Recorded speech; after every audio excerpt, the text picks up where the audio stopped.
Hi everyone, very good evening. Welcome to SIEM Intelligence. I am Vishnuvardhan Chandapatla. I will be the course instructor for certified incident response and the handling methodology, right? So prior to going to this particular session, I will have a small introduction about me. So let's move on towards our my introduction. So let's say. I'm basically a triple masters. I did my post graduation in MSc IT from Punjab Technical University in 2007. It was quite longer back, but presently I'm going towards under research papers in cyber forensics and information security from University of Madras.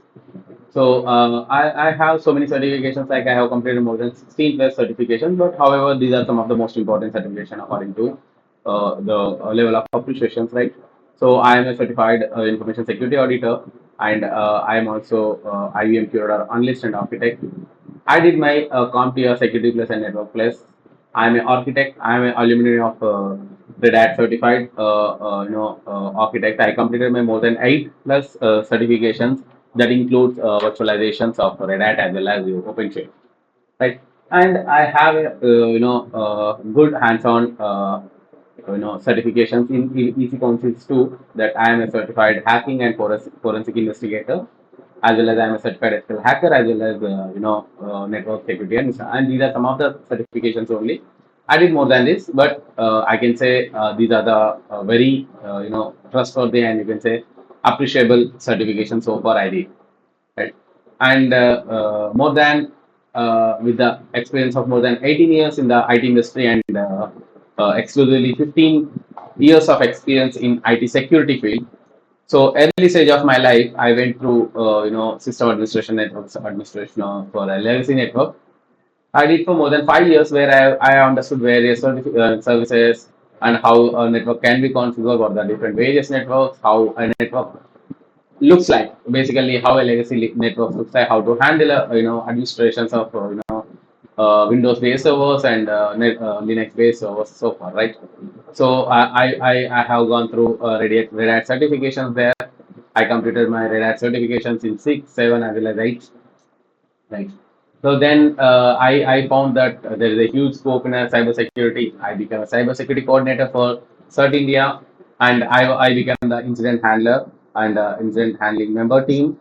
And I worked for more than 2 years. But thereafter, I understood that instead of doing the incident handling directly, okay, yeah, yeah, Rangan, could you please give me a minute so that once I'll clear the session, then I'll take, I will give you answers, okay, for whatever your questions, right? So just give me a few minutes. Then once the sessions, I mean, the particular introduction completes, we'll understand, okay? So I move towards analysis of network. Basically, I have gone through Splunk, where I have handled more than 300 plus different network flows. That includes perimeter firewalls, that includes your perimeter gateways, your core edge routers, and data center routers, and also includes so many network security devices like UTM, as well as next gen firewalls, right? Thereafter, I became an operations manager for QRadar, where I have started handling about QRadar because I was the first person to implement a QRadar in many of the institutions, because I was the pioneer of the QRadar event. So I did my SOAR technologies, that is security orchestration and automated response activity, that is IR's main activity, that is incident response main activity. There I was the operations manager for QRadar for a SOC operations center, right?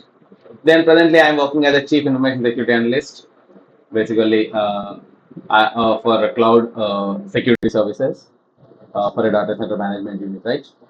So I do take this kind of training sessions like certified incident response, Azure security solutions, certified SOC expert, certified MITRE attack experts, curator administration, and security plus and network plus since last 4 years. See, earlier I do take most of the these things in corporate sessions. Nowadays I got an opportunity to work with the day-to-day sessions too, right? So this is a brief introduction about me, right? So let's prior to going to the session. So one of our friend raised the hand. If you get, you can ask the question, Mr. I forget his name, Rangan. Sorry, Vishnu. Actually, it was by mistake. The hand was raised. Sorry for that. Okay, okay, Yeah. that's no worry, right? So I welcome you all to SIM Intelligence, guys, because one of the most trustworthy, service. And I just have a small introduction about our, about our company. SIM Intelligence is one of the most leading blue team as well as training providers company who offers a wide range of courses in terms of cyber security and information security, right? So we are one of the fast growing information security, online training provider company based out of India, and we deal with various kinds of security, information and event management, and soft trainings as well as incident response as well as threat hunting. So there are a lot many courses. Just go towards our this website. You can see this is our website where all our courses are placed here, and these are offered with a very nominal charges, right? So once we understand about this, and we provide with a highly, we have a team of highly skilled information security instructors. Like we can say our team consists of accreditations like CASSP, CISA, like me, and we have experience of 10 plus years on various domains, right? So our main motto is to train, mentor, and support your career in terms of cybersecurity. Correct. So, nevertheless, we just deep dive into the session. So let's move on to the topic. What is actually, what is the scope of, certified information? Sorry, certified incident response handler. So let's say this particular course will cover all about how a well-built IR plan. So like for every activity, like there is, we can say, if we say go towards a services. Let's say I will take a considerable activity like services. So when you have a services, we used to have something like DR plan, that is known as disaster recovery. Similarly, this can be happens whenever we have something like some natural calamities or some irrevocable activity happens to the services. Then we plan something like DR plan. This is something like disaster recovery. Similarly, we have when we have some loss towards some hardware or a software activities, that we have something like CMR, CMP. Sorry, it's not a CMR, it's CMP. That is crisis management plan. Basically, these two are related to your services. And when the services are not working up to the standards, we use either DR and CMP to make our BCP, that is business continuity plan, to be in a proper position, right? So DR plus CMP will give you a standard process of BCP, that is business continuity procedure, for the unstabilized services. Similarly, in security, when some hackers or scammers, or you can say some attackers or adversaries, was trying to attack your network. Let's say there's a network architecture, and they find some loophole and they try to attack your area. In that case, so as soon as you detect, there should be some remedial action to be taken care. So that remedial action is considered to be incident response plan. That is, we can consider IRP. Earlier, people were very much thinking about, they were in a, in a plan of, they consider services are most important, and they used to think about DR and CMP as a critical services. So since last a decade, if you take since last 2015 onwards, so people are start focusing on incident response also, because they started come to know there are some alerts. There are some alerts in your log monitoring area. Okay, log monitoring area. So now, what is actually log monitoring? Actually, what is actually a log monitoring? So there is a scope, something like, there is, I think you people have more experience in this regard, because the activity which we are going to understand is on the basis of log activity as well as flow monitoring, right? So let's say log monitoring. Now I'll take a small presentation, not presentation, a PowerPoint pane, where we'll discuss about what is actually a log alert management. Log alert management, or we can say type of alerts. We can say simply type of alerts. So whenever we find any logs in the pictures, we have four different type of alerts, right? The first one is something like true positive. Okay, the first one is something like true positive. Second is something like false positive. Like positive, there is something called true negative, true negative, as well as false negative. False negative. Simple. The management of these four alerts, the management of type of alerts is known as IR. Simple. Okay. The management of true positive, false positive, true negative, and false negative is known as IR. Now, what is this true positive, false positive, true negative, and false negative? It's very simple. True positive means real time of incident. False positive means some issue that you are actually, it is not a right one, but still it is triggering something. True negative is the smooth functioning of your system. False negative is something that attacker is doing some attack, but we do not come to know. Don't worry, we will discuss all these in a very deeper manner when we go towards our real time sessions. Okay, so the management of these is known as IR, that is incident response. So if we have an incident response, we should know what is actually incident response, what is the steps we need to take, right? So for that what we have, there is a publication, standard publication we can consider, provided by NIST. Who is NIST? NIST is something like National Institute of Standard Technology by US government. By US government. See, everyone is, something we have to, taken as a standards, right? So this NIST NGO, this is the NGO basically, but partially handled by US government. So these are providing some special publication related to cyber security as well as cyber incident. The special public is something like 800-161. So this is what, computer security, computer security handling guide, security handling guide. Okay. So this is, we simply write CSHG, CSHD version 1.0 is, this particular special publication was released in 2018. So from there onwards, there is a process has been given. There is something called IR process has been given. There are total four different levels, four different layers, or you can say levels. Okay. So we will discuss this NIST based IR. So for every, you can say for every, if someone is coming in the market with some proposal, there used to be an opponent, right? There used to be a common opponent. So for the NIST, there is a opponent is there, that is we can consider to be SANS. There is something called SANS. Now what is SANS?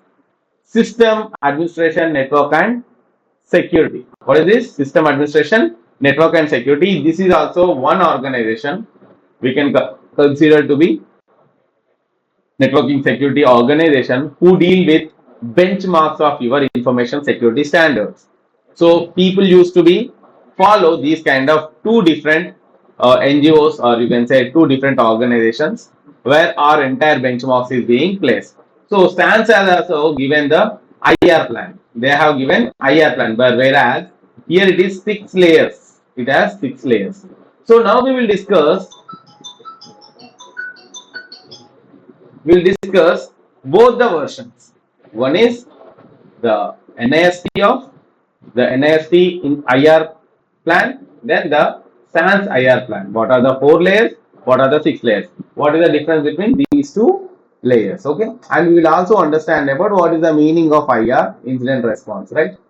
So in this particular course, we'll understand what is the well-built incident response plan which can fix the potential vulnerability to prevent future attacks. The main purpose of this is something like it is not reactive, it is preventive measure, or we can say the process of approach when there is something like attack was happens, and also we come to know how to investigate the incidents. So this particular training is essential for every organization because even best defenses can be breached. Yes, of course, right? So you might be a very good, defending expert in terms of cyber security, but we cannot assure that cannot be breached, right? So it is a must.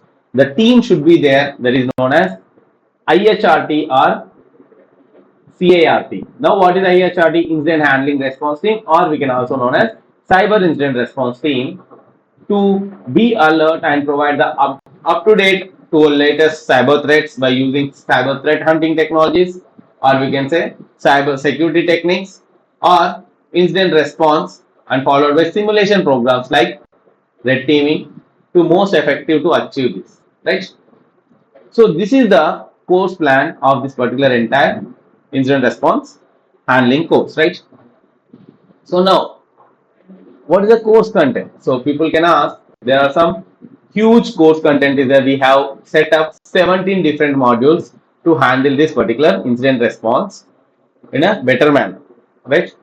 The first and foremost is we'll discuss about incident response. What is actually introduction to incident response? Now, what is an incident response? What is the different mechanisms of incident response? Like I said, NIST program as well as the particular SANS technology, how we can utilize the incident response plan. Then the incident handling procedure. There are total 17 different stages again. For the incident handling process, there are 17 different processes that we will discuss in this particular area. Let's say I will talk about some of them. Let's say I'll talk about some of them now. Now, what are those, 17 processes?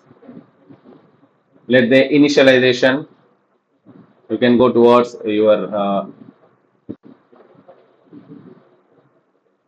wait a minute. Okay, sorry.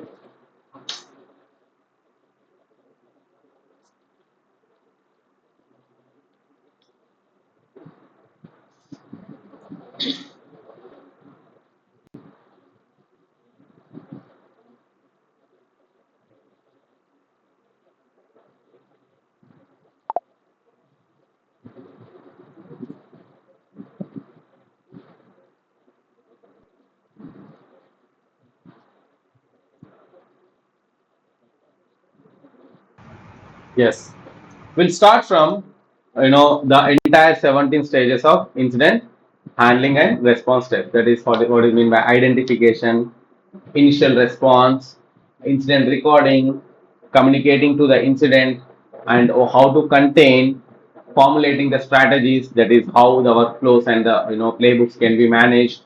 Incident classification, whether that is a the classification like whether it is a secret, non-secret, unrestricted, according to the gravity of the incident, right?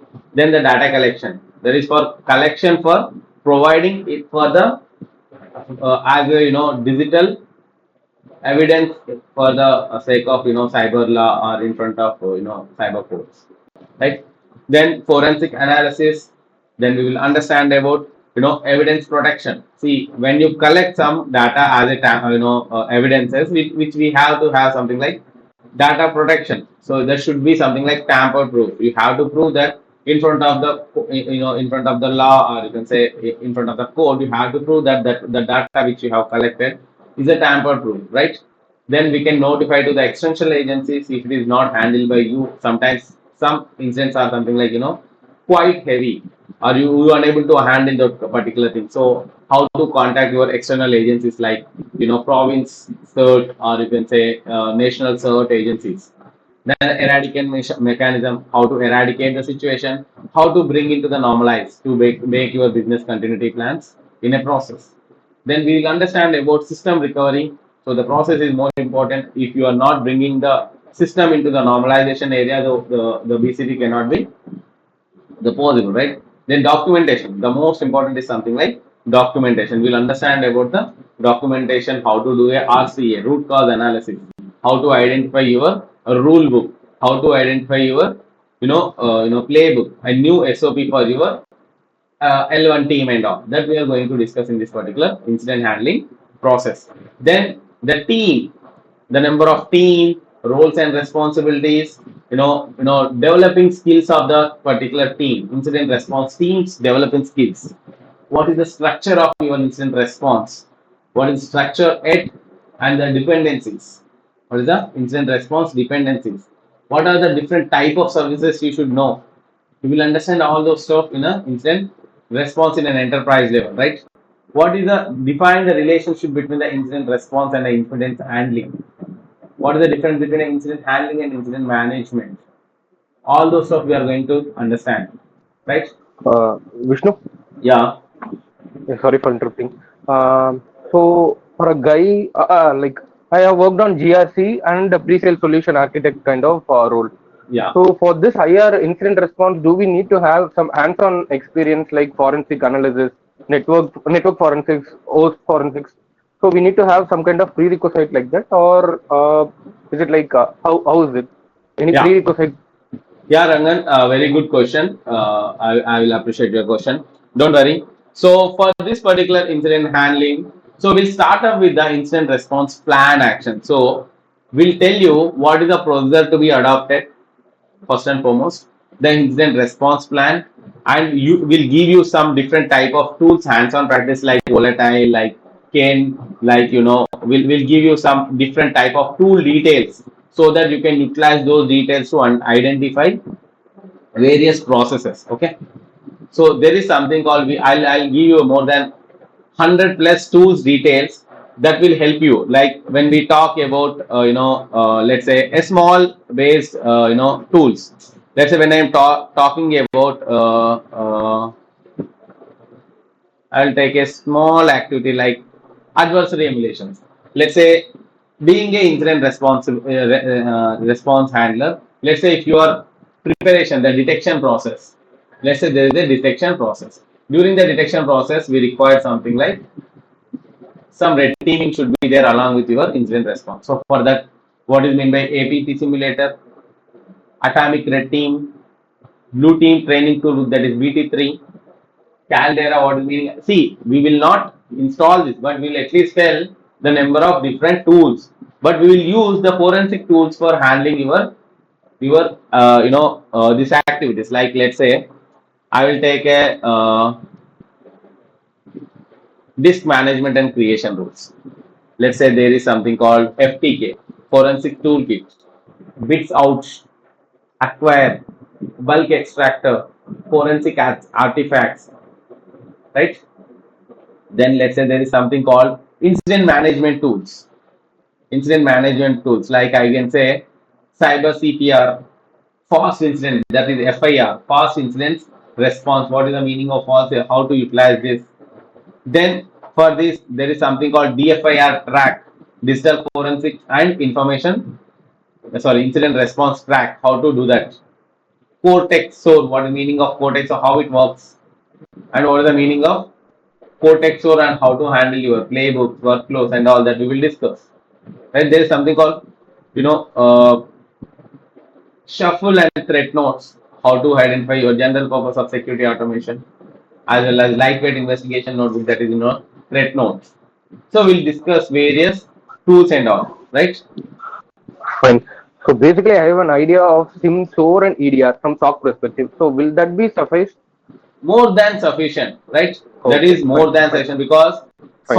SOC is the main solution to handle because being a security solution, let's say if you are a SIM solution, because there you have already handled so many alerts because the actual alerts are start from there and once the this particular SOC alerts is generated, you are throwing these SOC alerts into your SIM area, sorry, SOAR area, that is security orchestration and auto response, where the entire process is known as SOAR, right? The SOAR is nothing, it's none other than incident response handling. But the verification strategy and the handling strategy, human intelligence is required, though there is an automation. So there is a requirement of human intelligence, and there are so many attacks which are trying to bypass all these things, which we need to do as a handling activity. That is the main scope of this incident response handler. Okay, so Understood. yeah. So during our modules, we'll understand about incident response hunting across endpoints. How to identify, this is something like threat hunting process.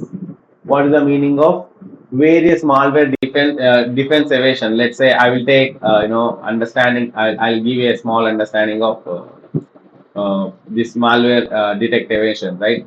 So in the defense evasion, we'll discuss about what is meant by service hijacking and replacement, frequent compilation of yours so that the signature will be variated, binary padding so that you cannot be it cannot be detected, packing and arming, dormant malware, something like it will be always inactive, and so when the system is idle then it will get active. So how we will try to identify all those things, signing code with a valid certificates of a malware is having all this stuff, anti-forensic and time stamping detections, right?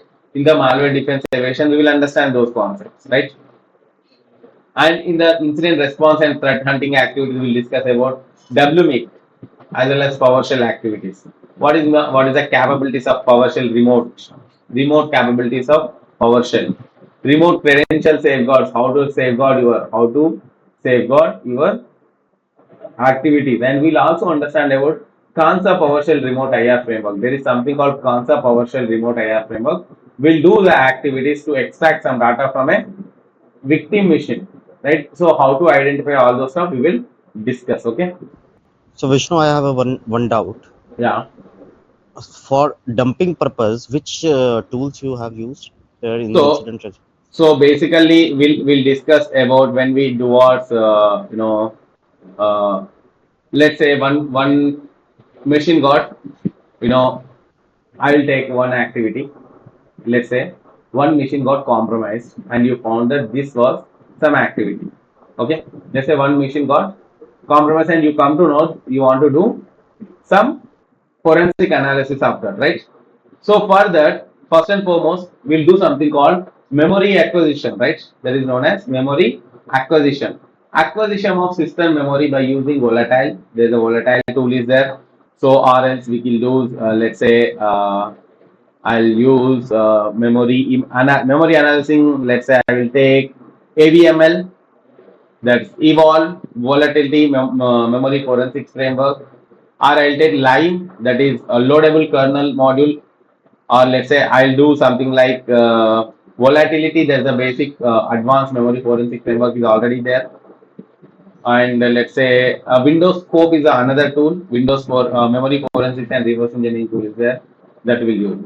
And for dumping, I'll use, let's say, FTK imaging tool. That is FTK for hard disk memory imaging tool. That is FTK is one of the very famous. And Linux memory grabber is another tool is there. I can say magnet RAM capture, OS forensics. Like we have so many, but Autospy, Autospy we have used. Autospy for that is a pro edition. Autospy does not have we'll discuss about Autospy, but that is not we'll discuss the capabilities of Autospy. Okay. And where we have used in the VMware, we have used Kali Linux. In incident response, we have used Kali Linux or other other kind of. No, we'll use something called this particular Swift. Okay, NAST Swift. Swift is another OS specially designed for this particular forensic toolkit. Okay, Okay. Swift is a tool, and we'll use sandboxes like Cuckoo, like Girda. Girda is another tool. Hybrid analysis for do identifying your sandboxing. You can say cloud sandboxing. We can also discuss about something known as there is what IR. 1 minute. I forget the word. One very famous. That is recorded future. Okay, we'll also understand about recorded future, right? Triage is another tool. TRI.G. This is another tool for hybrid analysis of your file analysis as well as your memory analysis. And we can use, see there are lot many. See, one tool can work one ten well, the same analysis may, let's say I'll take it two conditions. Let's say there is a file and there is a virus. So one tool can handle this particular file, and one tool may not handle that particular another file or virus. Similarly, the same file cannot be worked on the third let's say third or fourth tool. So we should have the list of multiple analysis tools, so that if one not work, we have to go on to the others. If other not work, so how to use that. So basically, all these are very similar tools, but we will understand how the working process will take into the consideration. I will show you at least 5 6 different type of hybrid analysis, or you can say cloud analysis or malware analysis.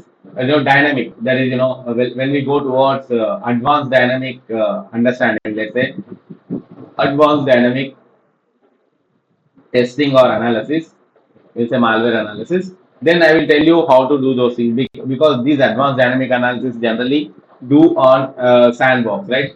So the available sandbox are, let's say, you can say Cuckoo, one of the very famous and open source, and the very famous reverse engineering framework GitHub. So we will use those sandboxes and reverse engineering tools for activity of hybrid analysis. One of the very famous sandbox in online, it can handle up to 200 MB of the file. So you will wait like triage. It is also one of the more powerful. It can handle up to 400 MB of the Vishnu, file size, right? sorry to Yeah, Vishnu, I have a question. yeah. Vishnu, if we need to recommend this sandboxing environment in some client environment, okay, let's for example, you're using Azure itself. So what would be the ideal recommendation? For Like I for understand, like we are using like hypervisor, right? In a hypervisor, we are using some different virtual machines like Remnex or whatever we want, right? But if yeah. we precisely talk about cloud environment, so what would be the ideal recommendation to client? Let's say when we talk about cloud, so there are some cloud-based online, you can say tools are there. Let's say I will take very good Mhm. example is Triage is one of the online, or you can say cloud-based handler. So Triage is a cloud-based handler. There is something called CrowdStrike Falcon. CrowdStrike Falcon. So this is also one of the very famous IR framework where cloud IR facility is providing, and there is something called VM Ray. VM Ray. This is also one of the very famous on premises as well as cloud IR, or you can say testing capabilities, incident response No, and no, test. Vishnu. If I need to recommend them, I need to build the lab in an isolated environment. So this So is I'm what, saying right? what would be. So this is the sandbox. These are the sandboxes, right? VMware, CloudStack Mhm. Falcon. These are the sandboxes that you can implement on your cloud environment, and you can utilize these. Okay, So okay. you can see it's very costly. I can say VMware is very costly, but it is one of the very Mhm. famous. It works a lot. So you can work it for your cloud environment, and for those activities you can utilize this. Or else you can take a on premises, like Triage is a cloud based sandboxing environment. So you can use this. So why you want to set up in your environment? They are already providing the uploading features, and you can test everything in the cloud itself. So you need not to worry to set up your environment in your cloud environment or whatever. So it is in the Okay. internet only. This is itself, it is a Triage, and VMware is a on cloud based sandboxing. And Cuckoo, of course, Cuckoo is on premises is also there, as well as online, or you can say cloud based you can say sandboxing is also there, right? Okay. Thank you. Yeah. So likewise, we will go towards all these methods. Then we will understand the malware persistence. So how our malware persistence can be handled. So now what is mean by malware persistence? So when we go towards the malware persistence, we'll discuss about the WMI, basically Windows Management Instrumentations. and we will discuss about during the persistence. We'll discuss about auto start, and or you can say run once keys, run keys, or the Windows run, or you can say hide in your firmware, or we can say service creation and replacement, service failure recovery, or we can say schedule tasks. So Windows schedule tasks, or you can say cron jobs. So we'll discuss about where malware can be generally persist. There is something called system. If you go towards most of the systems, there is a C drive, right? We always think about this. Let's say, so we always think about C. There is something called program files, and all this. But there is something called program data is also available. Let's say, if you go towards this program data, people can use this particular folder as the most persistence activity, because they used to throw into, let's say, Microsoft. There is something called temp data used to be there somewhere in. See, we feel like these are the most important areas. Let's say there's something called roaming kind of stuff used to be there. I think I deleted because I got mine got some issue. So I deleted some of the activities. Like that. So when we found some, let's say this one, updates. So these are actually temporary areas. But if people don't know what is the meaning of these particular folders and all, so people don't generally touch, and it used to be in a hide mode. Actually, when you see uh, control folders, control folders. See, then if I show it, if I hide this, you cannot get this back. See, generally you people also know. See, it's not actually visible. It is actually hidden in position, and generally people don't know where we need to open this and all. In a non-IT guys, or non-IT security guys don't know what is the meaning of program data and all. So, and a very new to the IT industry, people also don't know what is the meaning of these things. So we have to go towards there, how to identify these things, right? Then investigation will dealing on WMS, Windows Management Information Based attacks. What is the meaning of Windows Management Information? See, there is a So, feature. Yeah. so Vishnu, WMI based attacks, you will be performed by a Yeah. theoretical part or Yeah. No, no, no. It's the practicals, proper practicals. We'll do and everything practicals. Okay. which EDR solution we have used in incident response here? See, incident response does not uses any basically EDR. EDR basically used for identifying and triaging only. Okay. For the triaging purpose we use, but for IR there is something called binalize. Okay. There's something called binalize air, automatic incident response. I will show you the practical approach of binalize air. Okay. I will show you in there. I will make you people how to set up your binalizer, how to create your case, how to set up your incident, and how to set up your there is something called how to handle your various steps of your IR, how to detect. Binalize here, Binalize here is also a EDR solution. It's not EDR. EDR. See, EDR does not play IR activity. EDR can only extract the details. It's triaging, detecting, and do some activity. It is something like an antivirus solution or a IPS solution. It's not a IR solution. EDR never be a IDR solution. It is an endpoint detect and response actually. It is not an incident response activity. So this But my EDR will do only act on whatever it got detected. It's like antivirus or IPS solution. It's not IR. Okay. but my question remains same. Which EDR we have used here in the overall? We don't use any EDR here. What is the purpose of using EDR here? I The think first incident response we need to incident. See, must have incident. knowledge about EDR. See, basically incident response. It's not mean that you have to know. So then it's a matter of how different type of incidents can be handled here. Here we are not talking about any product. We are talking about the incident response activity. Okay. Basically, we are understanding about incident response, how the incident response can be happened, and further what kind of handling that we can take in care. Okay, incident handling, that is IHRT, incident handling and response teams activity. Let's say stealing estimation, pass the hash, how the people have done. Single sign-on dumping by using mimic ads, token stealing, capture credentials. Those things we will identify. How to identify your NTDS or DID theft, right? Then once we understand those things, then we'll go understand about profiling of usage of your accounts. And when we talk about like EDR kind of stuff, right? What is the meaning of endpoint triage collection, capabilities and challenges, memory forensics? Those things we will understand. Okay.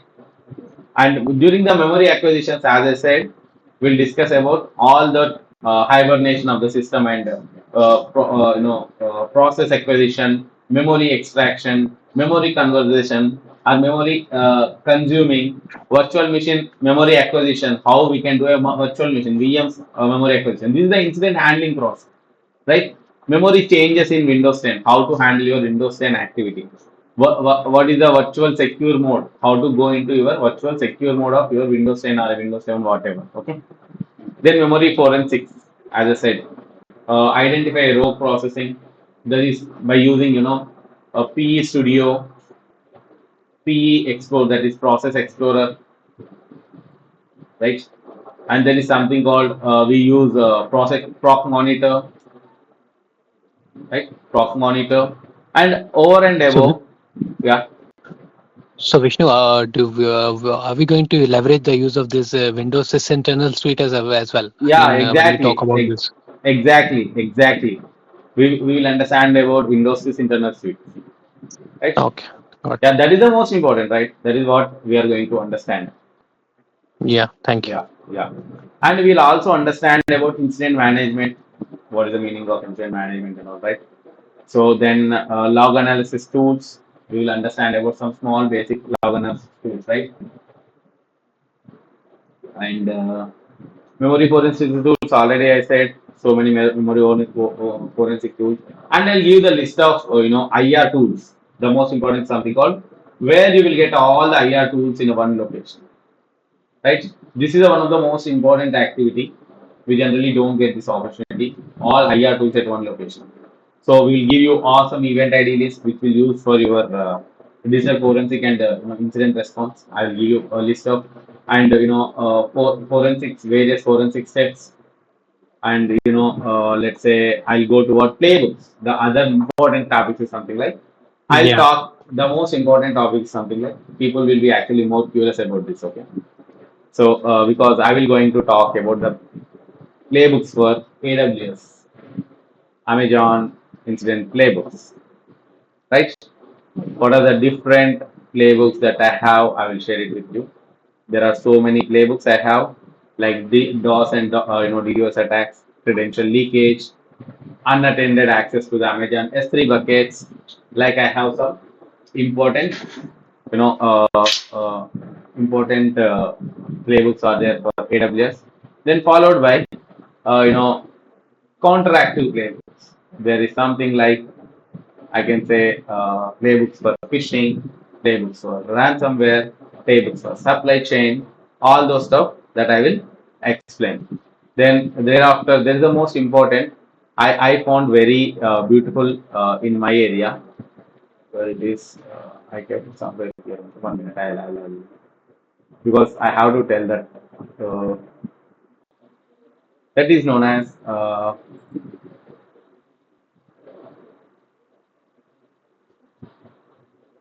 see. There is something called, let's say, the process of approach. Playbook for malware outbreak. What is the detect process? What is the analysis process? What is the containment process? The steps are there. Then we'll discuss about one by one. Then we'll discuss about eradication. We'll discuss about recover process. We'll discover post incident what we have done so far and the end. So the process of everything start from the previous step till the end, everything that we are going to discuss and when we are talking about incident response and the playbook model. So in the playbook model, I have so many playbook models. There is something called GodSite, there is something called CERT, Society General playbook model, IR workflow, and there is something called IR work key, phantom communication playbooks, set hunter playbooks. Like I have so many playbooks. I will share the content as well as we will discuss at least three of each triaging areas, right? So we'll go from incident handling process, how the incident processing during that, and if you talk about memory dumping tools like Microsoft Proc Dump is there, PM Dump is there, sandboxing, as I said, there are a lot many sandboxing, and we'll discuss about online. There is something called Cuckoo. Cuckoo is very famous, and we'll discuss about Cuckoo and installation, how to set up and all, how to configure your sandboxing tool and everything that I will show you. And even I'll give you one malware which you can try to throw into that particular area, and you can do the forensics of it, and it will give you some output and identify that there is some malicious signature containing this startup, this ending, this is the execution area, this is the text execution, non-text execution. So everything that you can configure, in the uh, you know, uh, process of execution, you can see some files creation details, files modification details, files deletion details, right?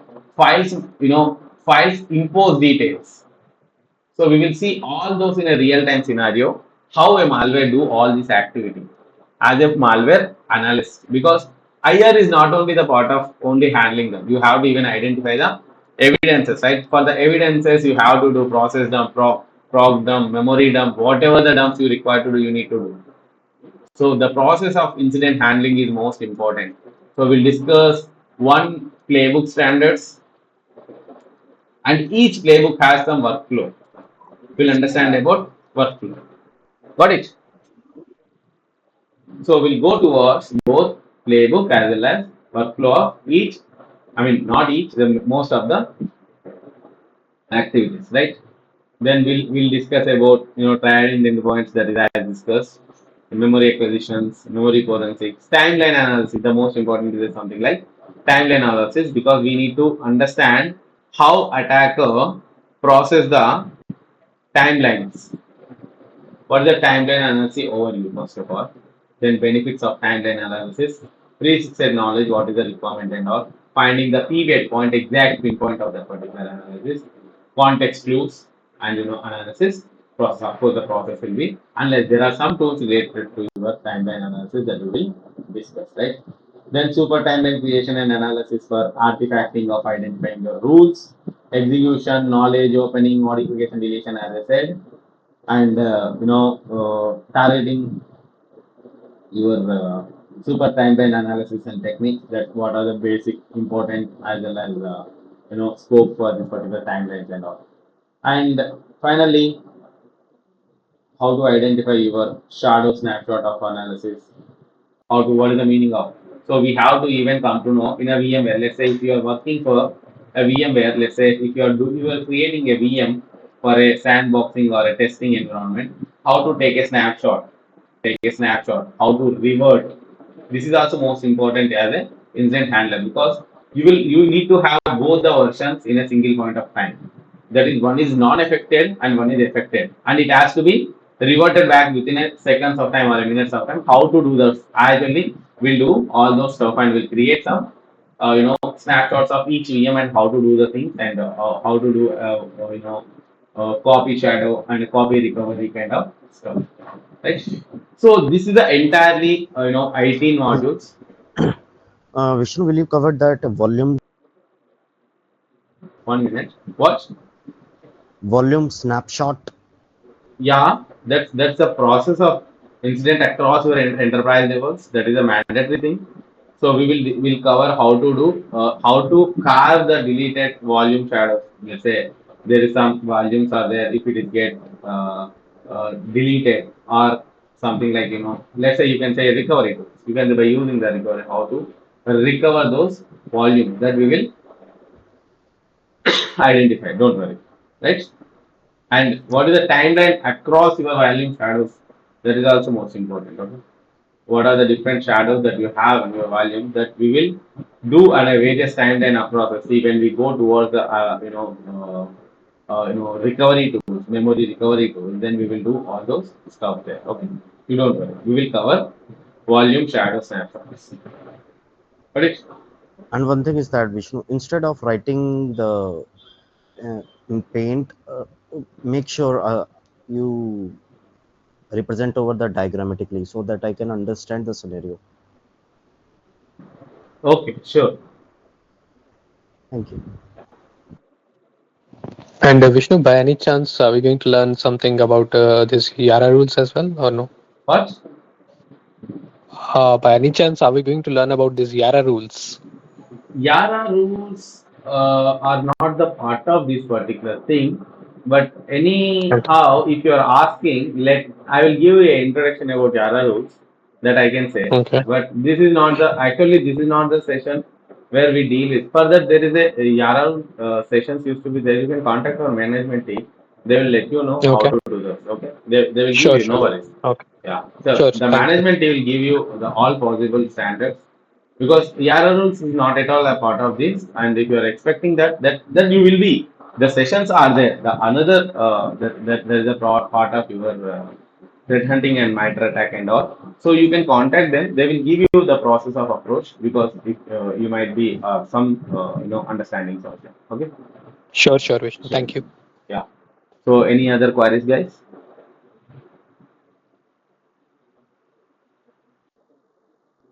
Vishnu, it is a 30 hours class, right? Yeah. 30 hours. Not 30 hours means 1 month duration, right? see the first and foremost is something like this is a weekend batches. First and foremost, this is a weekend batches. This is a session starts from next week, that is the next Saturday and onwards. Every day will take 2 hours of time. So Saturday and Sunday will take total 4 hours. Like we are going to cover 6 weeks within a 6 weeks or 7 weeks it will take. So we will try to finish off in 7 weekends. Okay. Right. Right. Hey, So Vishnu along garu. with this, yeah, Vishnu garu, good evening. yeah. Good evening, Prem Kumar. This is Prem Kumar.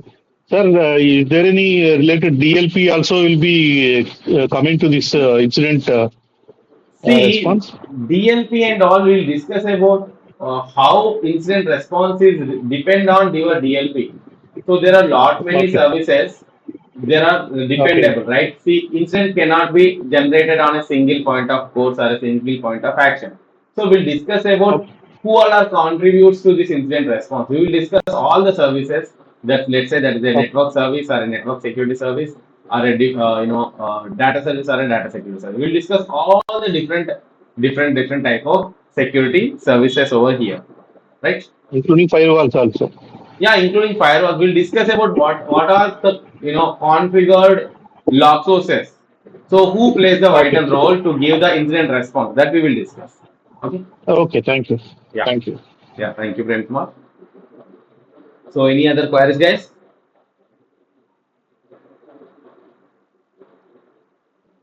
Hope you people have enjoyed the session and this incident response is one of the most important being a if you are enhancing your career from L2 to L3, so this plays a vital role to understand what are the different steps there in IR and how to handle your IR in a very effective manner, right?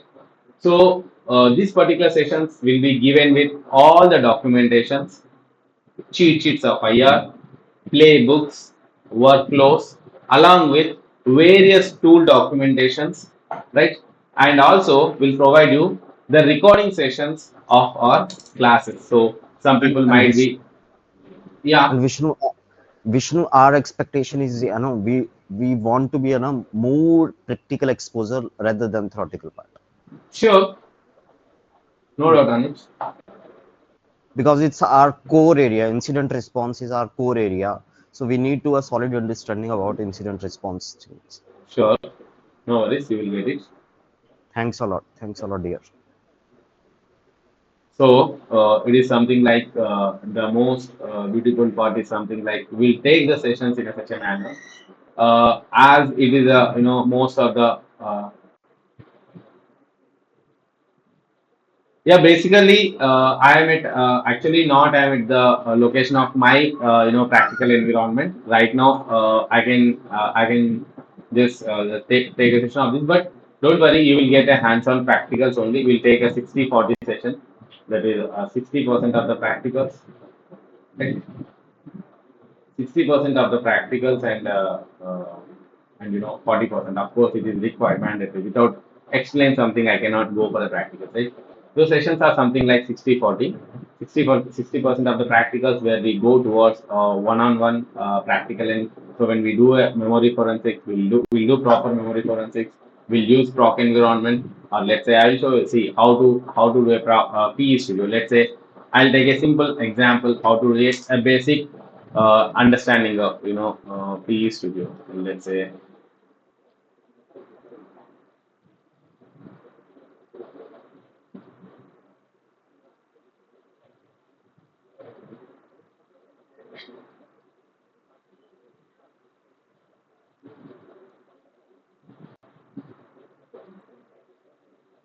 Let's say this is my one of the basic tool which I can say.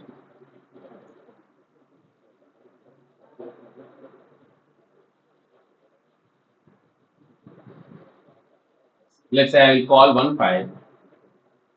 Let's say I have just stop. See. So this is malware initial assessment access. So we have so many things. So in this area, when I go towards my property, what is the MD5 hash, what's the hexabits, and the file size exactly, entropy. So this will give you whether it is a normal file. If it is beyond crossing 8, that we can consider to be some potential modification happens. If 7.999 is also okay, but if it is going beyond 8, that is considered to be potentially breached in the header or footer. And the file type we can control the executable and all. Then we can we can do header manifest. So in the manifest, we can see what are the possible settings. So is there any kind of execution? Let's say if this is an XML format, and is there any execution kind of things are there that we can see? Then we can see about the version details, right? Version details, and when we go towards it is under process, it requires some more activities. When we can go towards the debugging and all, then we can see the activity, and it's under process, right? See the sector, the address, import, exports, and all. That once it comes to know that we can indicators of any indicators and all that we can come to know sections that we can come to know. It's under process. It will take some time to get the details, and if any certificate which is validated, so this is provided by your certification authority is considered to be, as I said, right, validating your certificate. So that you can go get it here, and the file name and all, how it works, settings and all. Coming out, there are something, yes, the signature area where the file is getting executed, resources, and you can find any executions or any kind of uh, activities that you can see here that we will see when we go towards, but as a common file processors, and let's say understanding your a common you know I'll take a easy understanding of scheduler, task scheduler. So we can see what the meaning of these things. So let's say I have this one. What's the meaning of OneDrive reporting task? What's the meaning of it? Well, where it get executed? What is the triggering point? Triggering point. So this is my triggering point. So what is the meaning of it? Where it is getting triggered? What is the purpose of triggering and all? User speed synchronization. Why this synchronization speed is required? So we'll discuss about what is the edge and all. Google update very well. But why these are in a task library? Why can we disable it? If we disable, what was the issue and all, and disable this. So what is the impact on your system? That all we discuss. Is there any malicious task scheduler that we can see here, and similarly red shocks, so pre installation, post installation activity. So all those stuff we will see in a real time, right? So these are the some of the basic examples that I can say, and similarly you can go towards your task manager, and here you can see the processes. You can't understand what is the meaning of these many processes, right? But whereas there is a tool called proc manager, so the proc manager will give you exact meaning of the exact information, as well as how important the particular service and all. If it is goes down, what is the impact and all that you will get it, and the identifiable malicious lookalike processes and all that you can see in your proc manager. Those things that we will see in our when we go towards the evidence collections. right? So like this, we can start and understand the various activities, right?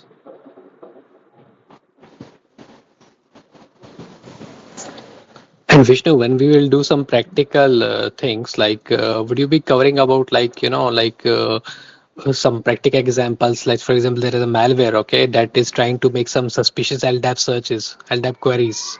Yeah. So would that be covered in these practical examples, Vishnu? See the practical examples in a such a manner. I will bring out one malware. I will show you Mm-hmm, mm-hmm, the mm-hmm. let's say mm, Why I'm talking say see is because okay say when you're let's show talking you. about persistence, right? Let's say I will take you a good example in my mission only. Let's say there is a let's say this is the one. This is the connection is established outside. Generally, have you ever seen a non-specifying port? See, let's say this is not registered port, right? Mm-hmm, mm-hmm. See, Non-standard port, yeah. yeah, long standard board, or you can say this is why this. Let's say we know there's the 8009, 443, and all these stuffs are, we know this is the HTTP ports, HTTPS port, Mm-hmm, mm-hmm. and this is the ephemeral ports. Why it's connected? See, the how we can identify something like, let's say this is connected with the 389 or 633. The percentage, the LDAP query, as you said, right? So why this? Like we will understand on which process. Then for that we will use the netstat tool only. For that, what we will do? We'll do some, let's say command.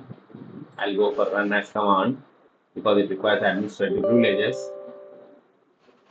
So I will check netstat minus uh, NABT, right? Let's say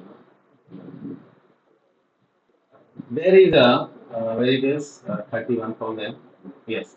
So when you see here, it is saying that MSTSC, right? It is Mm-hmm. showing something You're like right. MSTSC. Now, what is MSTSC basically? It is a remote desktop service, right? Mm-hmm. So now, what is the remote desktop service of your Microsoft? What port it uses basically? 3389. Yes, sir. 3389. Yeah. Yeah, 3389. Now, but why this particular machine is connected over 192.168.1.10 and it is in a 33,100? Basically, whenever you connected with any remote desktop, it generally connected over 3389. Now, is it like Mm-hmm. any command and control? This is a planned command and control. Okay, this is for the execution as a demo purpose I have set up. This is a planned Mm-hmm. command and control which is actually nowhere exists in my machine, but it is connected over a hidden MSTSC. There is no MSTSC connected, but it is a hidden MSTSC which is connected through a malware. So which is connected over 33,100. Generally, we don't bother about this kind of ports, but I have connected over this, and even the attacker don't do. And the person who is sitting there is can able to see your screen like this, and they can start taking the screenshots of your missions, right? So Right. this is what actually a real time explanation for whatever you have requested, right? But how it is getting happened, what are the procedure? So by using the available tools only, we'll do incident handling. See, this is one of the best tool where we can easily understanding what service is using for which code. So there's only small command is there, right? So but this is a simple command. So I will explain all these things in a one location so that you can come to know the entire process of incident response. Got it? Yeah, yeah, got it, got it. Yeah. Is that okay? Anything small? One more example you required. See, I was just asking for this persistence, right? Because malware authors usually use persistent methods like by targeting this Windows registry, right? So that there is a concept of auto run, so that they don't need to keep their connection inactive. To achieve the persistence, they usually exploit Windows registry, right? So Yeah. I'm just expecting that that will be covered in the this course as well, Yeah. right? It will. No worries. Okay, thank you. Thank you. Is there any other queries, guys?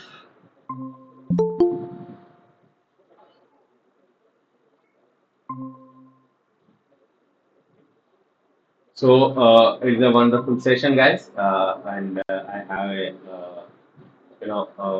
great people there. So, okay, some people requested what is the system required for someone wanted to do this course. You require a minimum 16 GB of RAM, you know, okay. It's a minimum requirement of 16 GB, and you required, let's say 4 core or 8 core machine is very well. It's more than sufficient to play. Okay,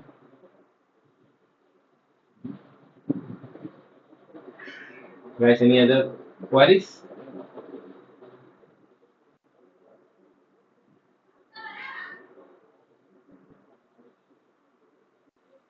So hope you people have enjoyed this session. And if you have any queries, just let me know. I will go to the query. And if you have still have any queries, you can contact our management team on this particular WhatsApp, and you can mail us to this particular mail. And already we have given on this particular SIEM Intelligence in messages.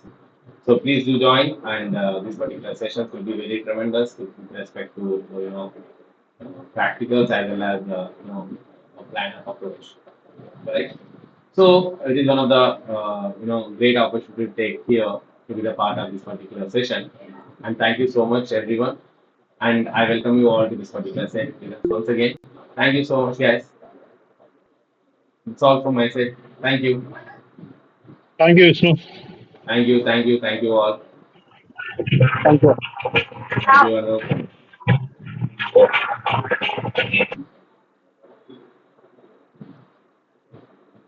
Thanks, Ali. Thank you so much.